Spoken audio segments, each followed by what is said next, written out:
Hi, this is Jim Starkweather with the Kitmaker Network, and this is a Kitmaker Network review of the SAS 4x4 Raider truck, and I've got a guest reviewer here with me, Ernie Gee of G Factor Models. We're going to be taking a look at this kit from Dragon, and here's Ernie. Hey Jim, how's it going? Pretty good. Yeah, looking forward to doing the review here. I've looked over the parts earlier and kind of scrutinized everything, and as with all the other previous Dragon 1/6 scale vehicle releases, this falls perfectly in line. Dragon's previously done the Kittenkrad, Kubelwagen, and they've done the American version of this Jeep, and they've also done the North African SAS version of this Jeep, and they followed it up with the European theater version. However, this kit only comes in kit form currently. They have not. I do not believe that they've done a pre-built version like they've done with the American and the North African Jeep. But anyway, we'll start off with looking at the instructions here, and typical Dragon layout. There's really no history of the Jeep or anything like that at all. You can see a lot of pieces aren't used because these are all associated with the other versions of the Jeep. So we'll do a quick flip through here. You can see the assembly for the chassis, leaf spring suspension parts, includes vinyl tires, and it goes together fairly easily. The parts are very large because they are 1/6 scale, made for the action figures. But this model could be built as a scale model as well. There's a lot of room for super detailing. A lot of things can be done to a model of this size. The interesting thing that I found about this model is that they give you all this beautiful driveline assemblies, but there's actually no full engine in this kit. Interesting. Why do you think they did that? I don't know. I can't remember whether if there was provisions to open the hood. I don't think there is. It's more of a curbside model, like a car model.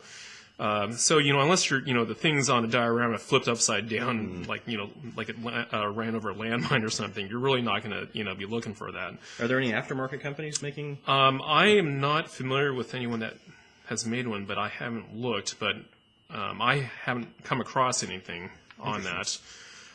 So you can see we've got the configurations for the ETO versions with the twin Vickers K-gun configurations with a single Bren gun as well. And they've also given you the long-range fuel tanks and extra armor shielding on the twin gun mounts, and you can see the back plate that they've added here as well. Keep additional armor shot in the back as they flee. Yep. And here's the color guide. So you can see the unique painting guide, paint scheme versus the other SAS versions, which were pretty much a desert pink color. Probably should point out this wouldn't actually be blue and dark blue. But yes. These are not the actual colors, but it would be really interesting. I guess it'd be like a U.S. Navy thing. It could be the Island Campaign stuff. Very cool. So anyway, we'll go ahead and start showing the parts off here. What do we have here? We've got the. Some of these are not used, as we noticed earlier. Yep. So here's the Vickers K gun. And you can see the drum magazine here. These mounts are for the other previous releases. These aren't used in this version.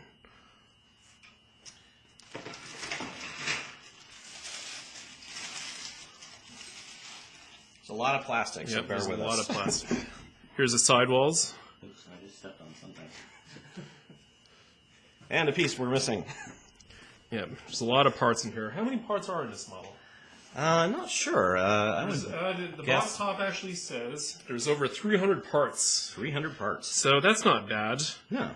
That's not bad at all. I've seen 35th scale kits with more than that. Yeah. But again, these are all just big parts, so it's going to require a lot of paint to finish this thing. I'm curious, do you think they took their knowledge from previous kits, like a 35th scale, and essentially upsized everything? Well, here's the funny thing. I believe the Jeep kit actually the 6 scale Jeep kit came out before their 35th scale kit, because they came out with. I take that back. I think the 35th scale kit did come out first. Right. But under the Cyber Hobby label, they actually did do a ETO version of this in 35th scale as well. They've done both the North African and SAS, North African and the ETO versions. So here we got the firewall. Right. And we've got the dash gauge clusters here.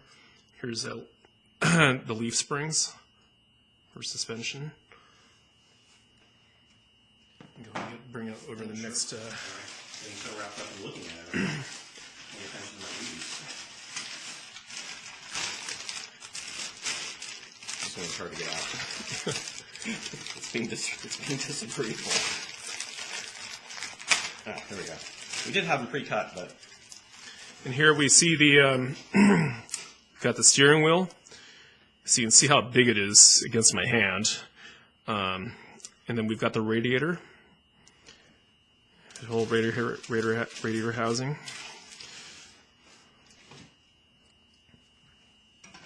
And this is And different than the other one, right? we've got transmission parts here. So this is all more leaf springs, transmission. There's also steel axles that go through the axles here, so for rigidity. And we've got the floor pan parts, and it looks like a radio, very simply detailed radio. Some headlight assemblies, headlight guard.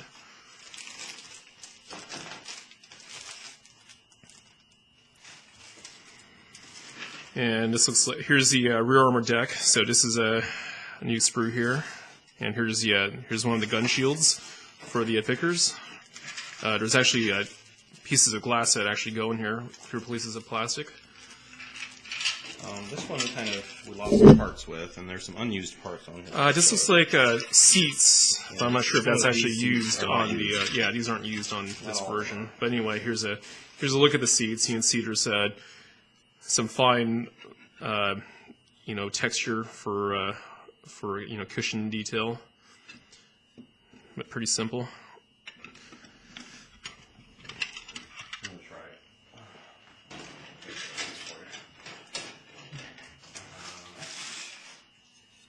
And here we have some more long-range fuel tanks. So these are the from the standard jerry cans. These are actually the ones that are bolted onto the vehicle to the rear. What's funny is we're in the dark, but you can actually see it on the camera better. So a little bit weird.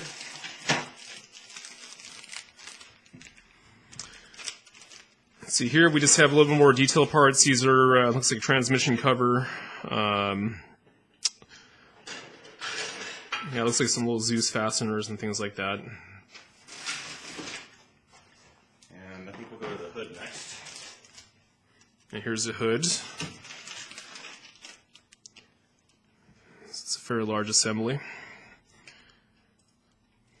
It's interesting. So yeah, even though there was no engine, they've actually done there's some kind of plate back here, so I don't know what that plate really is for, but you can see there's a lot of different optional mounting holes for various configurations on the bottom of the hood. Here's the loose wheel. Okay. Here's an example of how the wheel looks here. Wait for the camera to get into focus. I put it on autofocus to. It would be nice. But there we go. So yeah, we've got a nice sized vinyl tire here. Plastic insert. Yeah, with the plastic. It's nice that they did that for you. Plastic wheel. So yeah, these tires are actually weatherable. You can still put your typical washes on here, and it should cure just fine. But yeah, they're pretty solid wheels. They don't have any labeling or anything. Yeah, there's no labeling. Yeah, no labeling or anything like that on there. I don't see anything on there. But the tread pattern's very nice. Yeah. A little bit of a seam in the middle, but that's normal. And if you wanted to make this radio control, you could probably do it with some ingenuity. There's some of this piece had these tires. Oh, okay. So, yeah, so these are probably more. These are the rear drum assemblies for the back of the wheels.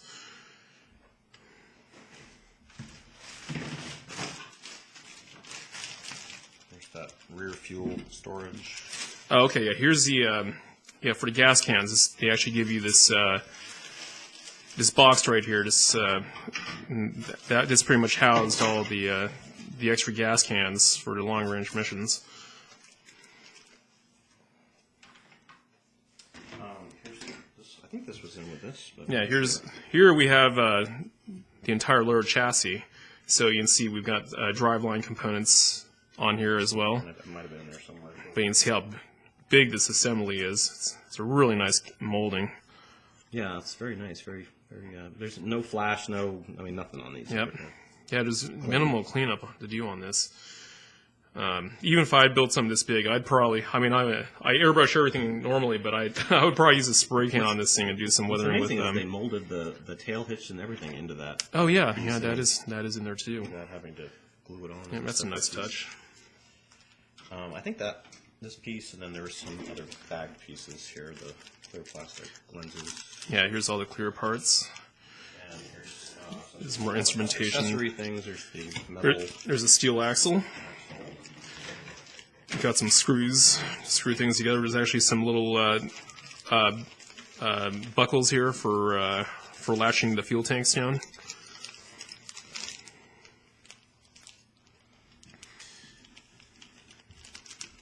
And what was that one? This was the glass you were pointing out earlier. Oh yeah, this is the glass for the gun shields for the Vickers, the twin Vickers. It's interesting, like on these shovels, that there you can see the production process there. It looked like this would be an attachment point, but they're not attached there. I guess it's just for. I'm not sure. Is that part of like slide molding? No, that wouldn't be a slide molding effect. That would just be. Yeah, I'm not sure exactly why they're not physically attached because obviously there's no plastic going in there. Right. There might be something attached to the mold that we don't that actually see. Part of the process, but yeah, because a part like this is difficult to cast because it's what we call a lofted surface and it's very thin. Yeah. Muffler. And there's your muffler.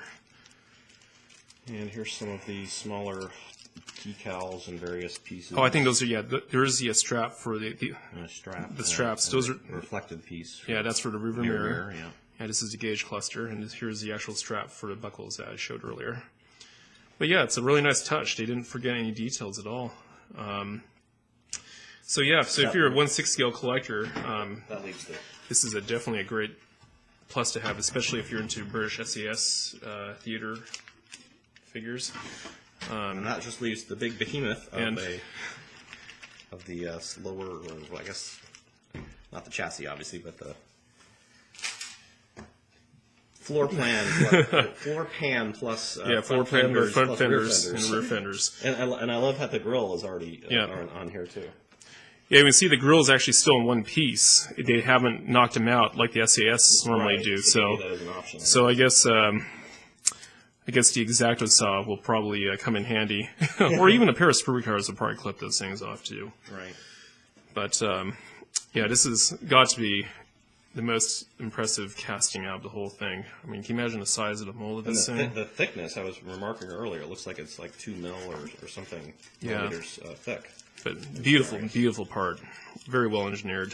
And the cost of this kit is reasonable. It's what, $100? Yeah, it only retails for $110. $110. Yeah. I mean, geez, for all this plastic, I mean, that's considering what it's people are definitely paying worth for just an average 35th scale tank now, and this is a lot more plastic, a lot more resources. Yeah, you're definitely getting a lot for pound for pound. You're getting your Right. money's worth in plastic. And even if you weren't a 6 scale figure collector, I mean, obviously, if you want to build a large scale Jeep, this is where you probably want to start. Yep. Rather than trying to. Yeah, this is actually the best Jeep on the market. I being an action figure collector as well as being a model maker, I've actually been an action figure collector since Dragon first started back in 1998.